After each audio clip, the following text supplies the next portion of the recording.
કોંગ્રેસની વિકેટો તો એમના રાજકુંવરના નેતૃત્વની અંદર સતત પડતી આવી છે.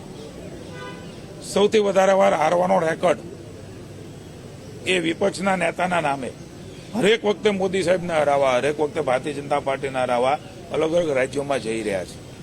એવી જ રીતે ચૂંટણીઓ આવી રહી છે ત્યારે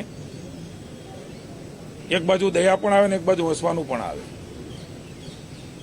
જે લોકો હંમેશા ભારતીય જનતા પાર્ટીને હરાવવા નીકળ્યા હોય એટલું જ નહીં, સૌથી મોટી જવાબદારીઓ નિભાવી હોય એમના પક્ષની, એ કોઈ પ્રમુખ રહ્યા હશે, કોઈ પદાધિકારી રહ્યા હશે, કોઈ વિપક્ષના નેતા રહ્યા હશે, કોઈ ઉપનેતા રહ્યા હશે, કોઈ અત્યારે અલગ અલગ જવાબદારીમાં હશે, એ બધા જ લોકોને પુનઃ એકવાર હારવા માટે ભારતીય જનતા પાર્ટીની સામે અલગ અલગ કમિટીઓ, અરે ભાઈ કમિટીઓ બનાવવાની આવશ્યકતા નથી. ભારતીય જનતા પાર્ટીએ જે પ્રકારે રાજ્યની જનતા માટે કામ કર્યા, આમાં કોઈ અમારો અહંકાર નથી, પણ કોંગ્રેસના કાળા કામો, એના કરતૂતો, એમના શાસનના કરતૂતો આજે પણ જનતા ભૂલી નથી.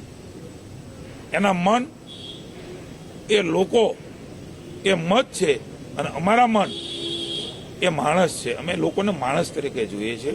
ભગવાન રામ એમનામાં વસે છે, આપણા સૌમાં વસે છે, શાસકોના મનમાં વસે છે. એ રામને કેવી રીતે રાજી રહે, એમની સુવિધાઓ, એમની વ્યવસ્થાઓ એ કેવી રીતે આગળ વધે અને આપણું સમૃદ્ધ ગુજરાત એ વિશ્વગુરુના સ્થાને ભારત બેસે ત્યારે અનેકવિધ વિકાસની ઊંચાઈઓ સાથે આવનારી કોર્પોરેશન, તાલુકા, જિલ્લા પંચાયતની ચૂંટણીમાં પણ કોંગ્રેસ એ મોભર પડવાની છે. એની આ સાબિતી છે, કારણ કે એમના નેતૃત્વમાં બધા લડ્યા છે, એમના નેતૃત્વમાં જ બધા હાર્યા છે.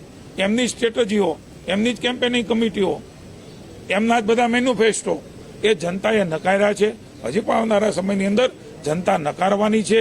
એ કોઈ આવે, કોઈ જાય, કોઈ રહે, કંઈ ન રહે, કારણ કે કોંગ્રેસ એ ખોખલી થઈ ગઈ છે. કોંગ્રેસ એ જનતામાં ખુલ્લી પડી ગઈ છે.